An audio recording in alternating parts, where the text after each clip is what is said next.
but we've had a really fantastic turnout, so I wanted to make sure that everybody got in the door before the presentation begins.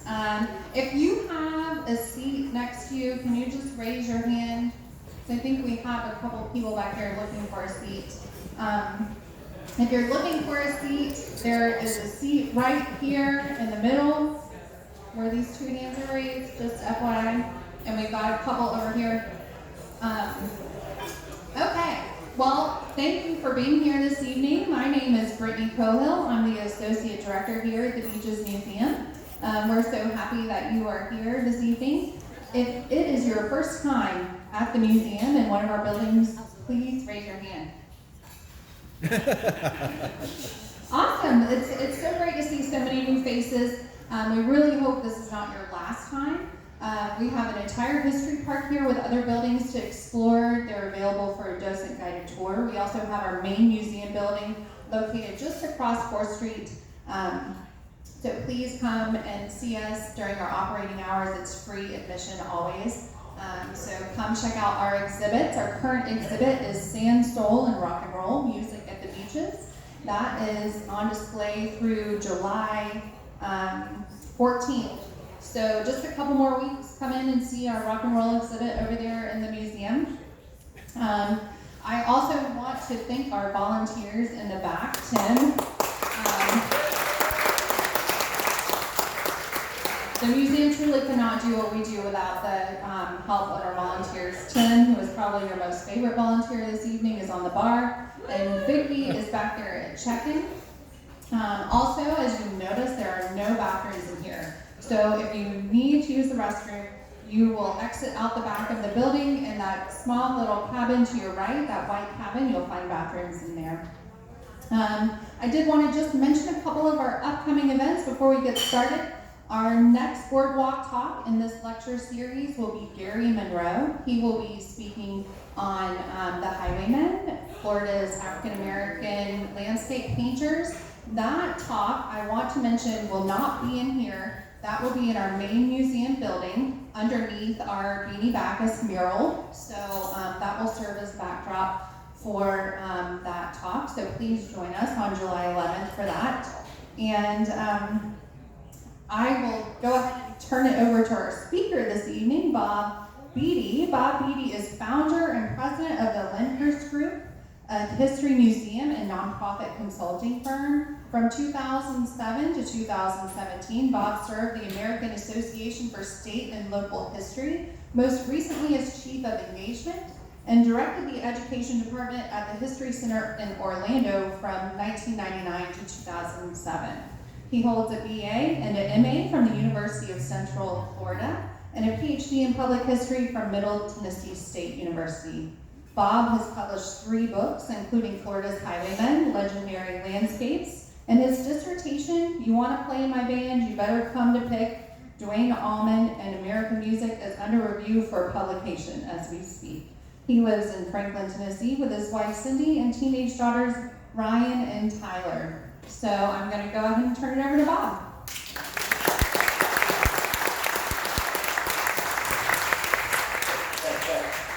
Y'all can hear me? Yes? Yes. Okay, fantastic introduction. It was almost as if I wrote that myself, which I did. And thank you very much, Brittany. And real quick, my wife's name is actually Candy. Not that she would probably care that she got called Cindy, but so my peanut gallery is actually in this general vicinity. My family loves me so much that they sat 4 rows back instead of right up front, which is better actually than sitting outside the building. So thank you guys for coming. Very quickly before I get started, first of all, Brittany, thank you so much. This organization has been really wonderful, and I want to say, I always say this when I come speak at museums and institutions. I'm not checking text messages, I'm just setting my timer. Okay, 3 hours started, okay. But these places honestly are so important in the American landscape. You have no idea, and they run on really tight margins. I'm in this business, this is what I do for a living. I actually have formed a very small company to serve them and serve them better, so I'm really well aware. And your attendance is really important, your support of these institutions and the things that they do. The $5, $10 that you give them or the membership that you give them is so important to their overall operations. And it's not just y'all, but it's also the people that they serve elsewhere. So Brittany, thank you. Chris, the director, and Jasmine, who came. So Jasmine and Paul Borsier, my good friend here up front, are second timers at this presentation. So I did this 3 months ago today. 50 years ago minus 3 months. So 49 years and 9 months ago. I figured this out in the bathroom and I forgot. 49 years ago and 3 months ago, 6 guys got together in a house in the Riverside neighborhood of Jacksonville and jammed together for the first time. It was what we call the birth of the Allman Brothers Band. And I was really privileged that on the eve of that anniversary, where they dedicated a historic marker, that I gave a talk at actually Paul's museum, also worthy of your support, the Museum of Science and History, MOSH, right? Across the way. And I was really honored to get a chance to do that and do a version of this presentation, a little more truncated. Didn't have the slides because of some issues, but pretty significant happenings that happened here in this general vicinity where we are today. So I'm gonna go through a little bit of why I got to, or how I got to where I got today, and then I'll get into the story as we go. In 2013, I began a PhD program at Middle Tennessee State University. When I started that, I went to my advisor, who's actually a state historian in Tennessee, and said, look, I said, I've done all this work on museums, I've done other history stuff. I said, the thing I want to do is I want to do something on the founding of the Allman Brothers Band. And I remember that Van West sort of was sitting in a chair, and he was just thumbing through what was my thesis. And it's this black-bound book, good stuff. And he leaned back, this look on his face like, wow, yes, and really wanted to work with me on it, or give me the opportunity to work under him there. So the thing is about doing this research. So you're going to hear a history talk, but it's going to sort of weave together about what I was really looking for. When you do history, when you study history at the not even at an academic level, even at institutions like this, you don't find a narrative and then seek to find everything you can that can verify whatever source that you found. You ask a question and then you try to answer it. And it involves, in my case, continually evaluating, reevaluating your own conclusions, interpretation, and what sources mean. So the first reason, when I started this whole thing,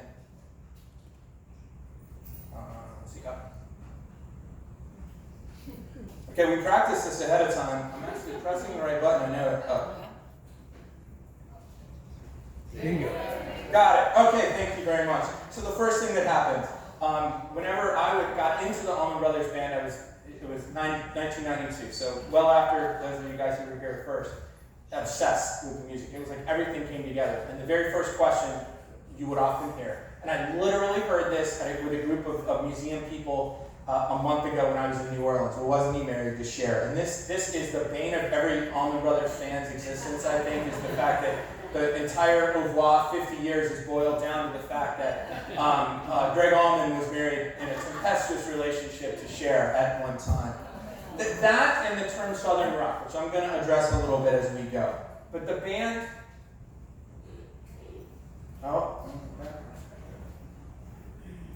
The band was much more than tabloid celebrity and Southern rock. And what I was trying to look at was this. The band that Duane Allman founded in 1969, here in Jacksonville, I guess it's about 20 miles away, I did the math, was founded. And by the early 1990s, the legacy and reputation of the band had been ascending. The band got back together in 1989 after the second of two pretty tumultuous breakups, if you will. And when they got back together, years of decline in terms of interest in the band, their legacy, the things that they did. And I wanted to look at what was the real-time influence of the Allman Brothers Band in its founding. Because this idea of the original band, if you're an Allman Brothers fan, the 6 original guys and the music they did is like this, to me, Mount Rushmore of rock music. It's incredibly special. No one else, I will go on record and say this, I will say this wherever I can, no one else did what they did, including, by the way, the offshoot bands that they formed. They were a truly unique group of people, particularly when they were first founded. And this era looms really, really, really large whenever you see anything written about the band, from the time Duane Allman dies in October 1971 until even today, but certainly through 2014, that picture on the right is a picture from their last show at the Beacon Theater in October of 2014. Everything references the greatness of the original band. And I was like, well, what is this? Why is this? Now, see, again, as a historian, I have to figure out and make an argument and say why that is. You can't just literally say it is and go on from there. And I had to kind of, the term is deconstruct it. So my big question is this an example of hindsight being 20/20? I wanted to look at how original listeners heard the band. I wanted to look at, or had to look at, how critics perceived the band, how the music industry addressed the original Allman Brothers Band. The band reached its greatest commercial heights in the years after Duane Allman died, and they ended up with a 45-year career at the whole of it. It's 50 years now, but they quit 5 years ago this October. Multiple lineup changes. Everything was well received critically, but they were always, if they were favorably compared, it was favorably compared to the original band, the band from 1969 to 1971. So my work, the work that I'm going to talk about tonight, looks at this issue. Now I got to try this again. Yes. So I asked two questions. The first was the original band actually as impactful as advertised? Again, those of you who were there in the beginning, and some of you may have been, and I'll do a show of hands on this in a little bit, you're going to all say that. For the most part. That's because you have 50 years worth of listening, you've seen successes, and this is why memory is a weird thing. This is why when I'm in a room full of people that look like us, and I'm talking about the civil rights movement, a lot of people will come up and say, it wasn't like that, or it wasn't that bad. That's because our memory has attuned us to say, for example, segregation wasn't quite as bad as it really was. It's how memory works, and it's why historians have to go another couple levels deeper to sort of figure out that next step there. So the first question, was the band as impactful as advertised? I will say unequivocally, absolutely yes. And it's very clear. I wrote about 500 pages that spell this out. We won't go through the entire 500-page dissertation tonight. One of these days, it'll be a book. And then the second thing is, how do we know that? These are the things we'll talk about a little bit tonight. Now, oh, I did it again. Went the wrong way. Down means forward. The first thing I will say is Duane Allman really is at the very center of every bit of this. He is the focus of these efforts. He is who founded the band, who pulled the band together. He was, at the time, making incredibly good money as a session musician in Muscle Shoals. If you've ever seen the Muscle Shoals documentary, some of that is unpacked there. He left that, came to Jacksonville, and joined up with Barry Oakley and later Dickie Betts, who was part of that, and formed what became the Allman Brothers Band. But he had prodigious talent, and he was really on the cusp of incredible stardom in a pretty easy life. I mean, studio musician life is a lot easier than the life as a road musician, which we'll talk about a bit. What he did, though, as I say, subsumed his own talent and started to create something that was greater than the sum of its proverbial parts, right? Y'all have heard that proverb before. I expected to find this, and I did find that. Now, another part, I did it again. Bam. Another part of the story, is this aspect of the family or the brotherhood of the Allman Brothers Band. Those of you who lived in the era that this happened, the latter part of the 1960s, you guys know this was a part, and if you've done any reading on it, this was part and parcel of how people talk about the 1960s and the communal, not necessarily living, but the existence and peace, love, and brotherhood and these things. This is very true of the Allman Brothers Band as well, sort of the last little vestiges of this, because if you remember, in the summer of 1969 in LA, does anybody remember what happened in Los Angeles? The Manson murders were probably what really, I mean, Altamont, there were concerts that happened, Woodstock was in summer of 69, but those Manson murders freaked out the hippie crowd in LA something fierce. Because, of course, it was also aimed at, remember, Sharon Tate was an actress, Roman Polanski was a famous director. This whole hippie movement never really takes root in the South like it did in the West Coast for zillions of factors, and I'm not going to get into them tonight. But this is like the last vestiges of it. And this is pretty obvious, right? This is a band that's fronted by two brothers, Duane and Greg Allman. But the band, everything they talk about from the beginning, again, this is not hindsight 2020, that the band called itself a brotherhood of sorts. A Brotherhood actually of Enlightened Rogues was a term that they used. It became a latter album of the band, a name. So it's road crew, wives, girlfriends, and even to children. Even children were sort of a part of that story. And the Brotherhood is indeed an important part of the early history of the band. And this is actually pretty true of a lot of bands from the South. And I'll get into that in just a little bit, but that part of being Southern is a really important part of this equation as well when we go through. There's really very little from Duane Allman. Actually didn't say it. There's not a lot of interviews. I found pretty much everyone.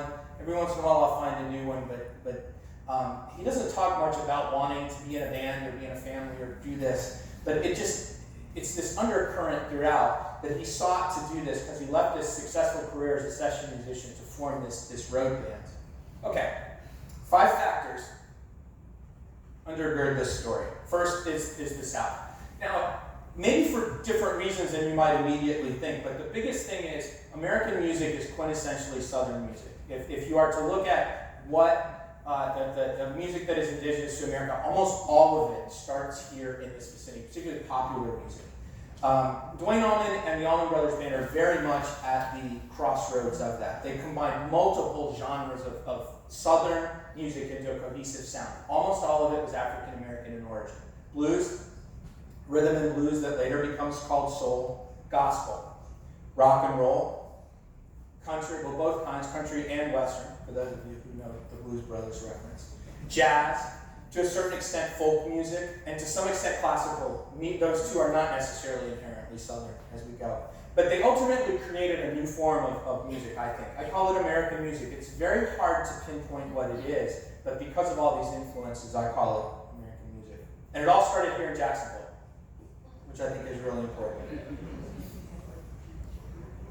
Okay, the second one we talk about. Remember I said 5 factors. Number 2 is Duane himself. Now his legacy is a story of the pursuit of musical excellence on his own terms. He did it from the South with an integrated band following an uncompromising musical path. That's what sets him apart from anybody else. He was a giant among his peers in his life and even afterwards. His accomplishments in a very, very, very brief professional career dwarf many of his contemporaries. Factor number 3, his bandmates. We do not have a good picture of the band in Jacksonville, and as far as I know, no photos of the band, of the jams in Jacksonville that happened over in Riverside, which we'll get to in just a second. His bandmates were a really important part of the equation. Duane sought out musicians that reflected his vision, and I have his actually highlighted in my notes here. All of them were heavily influenced by Southern music, and they added an element both of psychedelic music that was coming out of San Francisco. Most notably, I guess you would think about the Grateful Dead, but the Jefferson Airplane was really a bigger influence. And then a little bit of this classical music as well, like Jacksonville native Bush Trucks. So in order, not of who joined the band, but in the photo. On the left, Dickie Betts on guitar. He's originally from West Palm Beach, was up in Jacksonville by the time the band came together. Barry Oakley is next on bass. He was originally from Chicago, got his way to Atlanta, Sarasota, somewhat Tampa, and then he's also up here as well. J. Johnny Johnson, J-Mo, plays drums, African-American from Mississippi. As mean as he looks in this picture, apparently he's one of the sweetest fellows in the history of the world there. He just looks so foreboding to me in these pictures. Butch Trucks, Jacksonville native on drums. And then the last one to join, interestingly enough, was Duane's brother Greg, who was the last one to show up 49 years and 9 months ago today, on this very day. All right, 4th factor. You can't really ever make anything of yourself as a musician unless the music industry somehow is behind you or gets behind you or does something. The problem is you're not going to get heard on any kind of wide scale, particularly in this era. It's a hell of a lot easier today because you can put your track up on SoundCloud or the internet and get heard. Back then, that was decidedly not the case. Phil Walden is this fellow here. That's his brother Alan, who manages Leonard Skinner later for years, and then Otis Redding. I'm hoping y'all, we get a lot of love for Otis Redding here. But Phil Walden, along with Jerry Wexler, who was not a Southerner. Jerry Wexler was from Atlantic Records in New York. They have done a lot of business with African Americans in Southern studios. And in the case of the Allman Brothers Band, they supported the band, particularly Walden, and allowed them to not only do their thing, which was not making a lot of money for the record company, but also to stay in the South, which is absolutely critical. Now, number 5, this is where a lot of y'all come in, everybody but my family, the audience themselves. This is who accepted the band as authentic and helped them honestly reshape stereotypes about the South. Those of you, again, from this era know, by 1968, 1969, most of the civil rights movement, the big protests had slowed down. Things had begun to change. Civil Rights Act is signed in 1964, 1965, the Voting Rights Act is signed, but the South has a very bad reputation, rightfully so, by the way, for how politicians handled these issues and as we went through. So the Allman Brothers, I don't think you're going to be able to say helped shape ideas about the South. What they did is they allowed people to understand, audiences in particular, that not all Southerners were like that, is the essential story there. I'm going to read a quote. This is one of my favorites about audiences and the importance of audiences to the equation. Grill Marcus is a very famous music critic. No artist can predict what an audience will or how they will respond, yet no rock and roller can exist without a relationship to an audience. The best popular artists create immediate links between people who might have nothing in common but a response to their work. That, to me, speaks to what audience is. And as I unpack what that meant for the Allman Brothers, I was literally trying to find examples of how people were talking about how they connected to the music. From the very earliest accounts, this is true. Miller Francis wrote for the Great Speckled Bird in Atlanta. So the band leaves here in probably late April, we don't know exactly when, and goes to Macon, Georgia. They relocate to Macon, Georgia after forming. And a couple weeks later drive up to Atlanta's Piedmont Park and play for free. It's the first of a number of times they did it. Y'all who, again, who are here, this is what they were doing at Forest Inn or at Riverside Park in 68, 69 with the Second Coming. Miller Francis writes this quote about seeing the band at the very first show. There are times when it's easy to think that the rock and roll musician is the most militant, subversive, effective, whole, together, powerful force for radical change on this planet. Other times you know it's true. He's writing about the Allman Brothers, by the way. Colonel Bruce Hampton, you may not know the name. He's a pretty famous Atlanta area musician who just got here. Pardon? Played in this building? Yeah. Colonel Bruce did? Yeah. On this stage? Well, hold on just a second.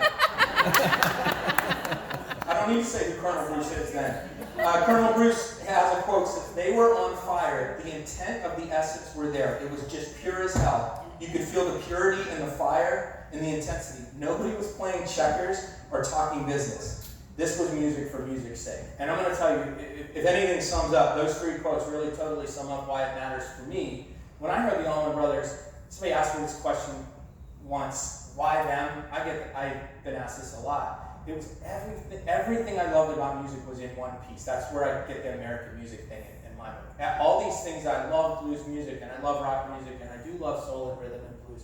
The one thing it doesn't have is punk rock, and what I say is it's got punk rock and attitude, because it does. Punk really wasn't invented quite at that point when it goes through. But the Allman Brothers did do and launch a new version of American music. Again, my terminology. Okay, now this is a really important point. This is actually, I believe this is in Gainesville, at Gainesville High School, September of '69, Labor Day weekend, they played a festival there. I'm going to argue this forever. The Allman Brothers are not Southern rock in the term that we think about Southern rock, and I know that the Jacksonville is very important in that. They are not capital S, capital R, which is very much a marketing term and a specific genre. They are instead what I would do lowercase s, lowercase r, Southern rock. They are a rock band from the American South. And that's very different, by the way. This was not happening before the band broke through really in June of 1971. Any of you who were in Southern bands at the time prior to that, you weren't going anywhere. You had to leave the South to do it. And there's plenty of examples of that. Probably the most famous Jacksonville-related, Graham Parsons, who was really never very famous. He's a little more influential than famous. And Stephen Stills from Gainesville. Gainesville has its share of rock and roll Hall of Famers. And I just want to point out, because this is, like I said, originally the sheriff thing, and then the second thing is Southern rock. Just from a visual thing, the Allman Brothers did eventually put out 2, I could argue probably 5 records that are Southern rock in flavor. But just, visually alone, as you look at this, you can see the difference. This is a little more hippie. This is, those of you who were here in '69 is what the band would have looked like. This is 1980 or so. I think this is over on the west coast of Florida. Big difference, right? The music itself on Southern rock is a lot more country influence instead of blues.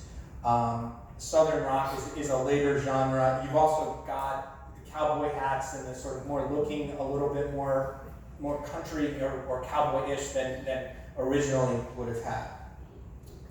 I admit, by the way, the Allman Brothers are part of that Southern rock era. It's just not at the beginning. I think it's a real facile thing to say, they founded Southern rock. They did something, they founded something that really no one else could touch. And I'm going to tell you, even a guy from Skinner would say the same thing on that, and others from the era would say, those guys, like Bruce Hampton said, they weren't playing checkers. They were doing something pretty big. Okay, so let me center the story here real quick. All right. I know why you told me the numbers were wrong. It was intentional. I got it. Okay, so first of all, Duane and Greg Allman were born in Nashville, Tennessee. I don't know if y'all had known that, but they were originally from Nashville. Their father, Willis, was a D-Day veteran, had actually jumped at Normandy, survived, gets home, and then in a botched robbery attempt is actually killed. They picked up a hitchhiker who he'd been drinking with at a bar. Dad wasn't in the wrong place at the wrong time. He just picked up the wrong hitchhiker there. So Geraldine, the mom, moved the boys down to Daytona Beach, Florida. That's right down the street. Eventually, she sends him back to Nashville to go to military school, Castle Heights Military Academy in Lebanon. Not Lebanon, Lebanon, we call it up there. And they end up sort of back and forth. They do 2 stints at Castle Heights up in Lebanon. But I got to know, suffice it to say, Duane Allman was not cut out for military life and military school. Everything I know about that was not a good fit. Like most people, music plays a huge role in their lives. Out of Nashville, you got WSM that's playing really grand old lot green country music, and also most everybody from that era, WLAC, also out of Nashville, is playing rhythm and blues, later soul. Memphis has a station, WDIA. It's the first to go to 100% black, exclusively African-American music programming in the 1950s and 60s. And then you got the Ape here in Jacksonville, is also playing music as well. In the summer of 1960, Duane and Greg see a rhythm and blues review show in Nashville, headlined by Jackie Wilson. Otis Redding was there, B.B. King, Patti LaBelle. Apparently, according to Greg's account, Duane was absolutely enthralled by what he was seeing. Everyone is rocking in their seats. If you were ever at a good rhythm and blues review show, you know it's kind of hard to sit still. It's a pretty rocking event. Greg says Duane sat forward on the edge of his seat perfectly still and turns to Greg and says, "Little brother, we got to get into this." Now, they come back to Daytona Beach, and they begin playing rhythm and blues, and they're inspired by lots of people, including on the left, this is B.B. King, if you don't know, the king of the blues. On the right, that's Jimmy Reed, and one of the rare times Jimmy Reed was completely sober and posed for a good picture. Now, Pop said he saw Jimmy Reed once, and somebody had to whisper lyrics in his ear in the middle, and that's his late career there. But they began to play in Jacksonville music in integrated settings. Duane's comment was there weren't any other white groups at Daytona, and the only way we could break into the scene was to try to play black music in white clubs. Now, I want to say this is not an insignificant fact. I've not done this, but I know lots of scholars have written about this, about how, if you will, integration happens, or maybe how the burrs, the edges of the integration experience sort of begin to mute themselves a little bit, is oftentimes musicians playing together, playing music together, or playing similar style music when they went through. Floyd Miles is a friend of Greg's who gives a lot of credit, and in fact he should get a lot of credit for this story, but he says it was a sort of a frightening thing. Duane was one of the few white guys that go in the black neighborhood and play. So black musicians could play on stage in white neighborhoods, but honestly, as soon as the music was over, they had to go back to their side of town, and then they would cut loose in bars and juke joints and everything else there. And Duane and Greg would both go over there. He was one of the few guys who would go into the black neighborhood to a nightclub. And actually, he later says one of the few white guys who would go, period, to the black in a town, not just a musician. They had long hair and were weird. The bond was built between us because we all experienced some kind of discrimination. I just think that's kind of an interesting piece there. And I'll get to that in just a little bit. Now the band, some of you guys, went the wrong direction. Some of you guys, again, if you were from this era, may remember the Allman Joys. Their first band was called the Allman Joys, and they hit the road. Now, when you look at how musicians do their thing, what happens is musicians start out in a local community and they play and they gain some renown, and those who decide to do it. Bob Beatty is not one of them. I've never really done anything but played in the garage or in a jam space. But you're like, okay, we're kind of good. We should go on a tour or something like that. This is how musicians begin separating themselves from the pack. Now, if they suck, they go home with the tail between the legs. They go get a normal job, and maybe some of you guys are that, so I didn't say you suck, but you just didn't have it. For whatever reason, you start to do that. Now, at this point, like I said, the music industry is not in the South, so Southern musicians have to go elsewhere. Most of the time, they'll go west to LA or north to New York. Some will go to Chicago as well, but for the most part, LA and New York are the centers of the music industry. Making a living playing rock music or rock and roll music means playing top 40 songs, and the Allman Joys were this band. So they played songs by Roy Orbison, the Righteous Brothers, Ray Charles, the Beatles, and their mastery really did set them apart. Their peers knew this. Tommy Tucker from Daytona Beach says, the rest of us were just having a good time squeezing out a living, playing on the weekends. The Allmans were professionals. They were dedicated to doing this for the rest of their lives. Paul Hornsby, who later plays with the band, with the Allmans in a band called Hourglass, the Allmans were the first band I knew that did music and nothing else. So again, they're doing this. Gary Rossington, local boy.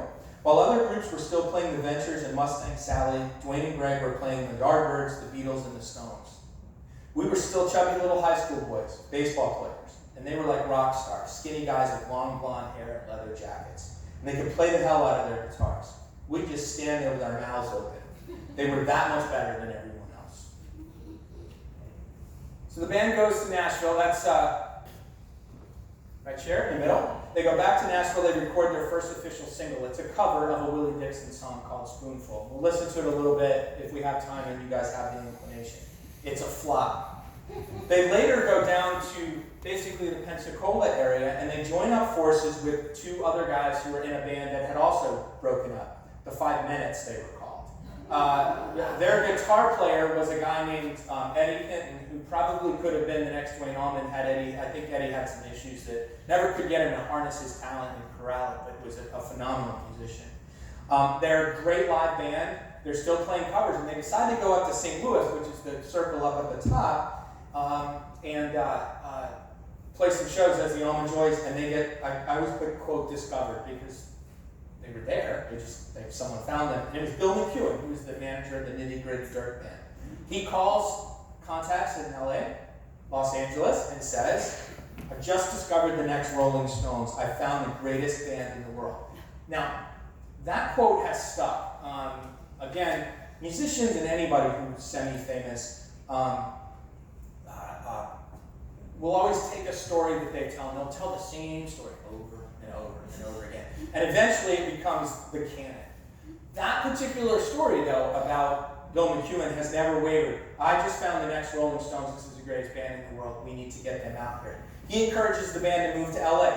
So now the band has left the South. They've done what every other rock and roller, every other musician has felt the need to do, and they move to Los Angeles. And they get dressed up.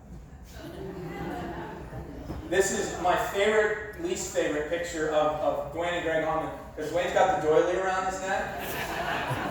Greg's wearing these striped trousers that are like these trousers my dad had. We used to call his Christmas pants. He had these. I'm pretty sure that Graham Parsons was wearing them on the cover of the GT album. I was half framed.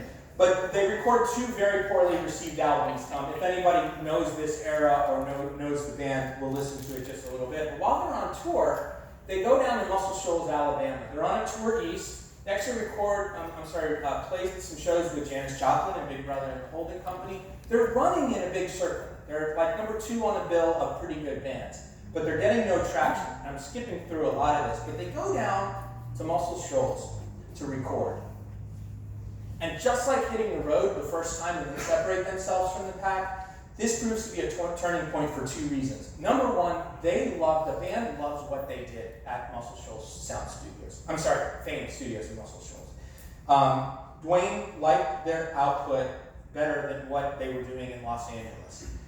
And the big reason all the band members will say later is because they were in the South. They got to stay in the South as they went through. The other thing that happens is Duane is eventually discovered. Again in quotes. He ends up serving on the staff of Fame. The band goes back to LA all excited with these tapes and says, we've got it. The record company rejects it. At this point, the band breaks up. Duane returns to Florida and is looking for his next project. In the meantime, in Jacksonville. What year is it? Sometime in 1968, Duane, I don't know what year the picture is. You guys could probably tell me.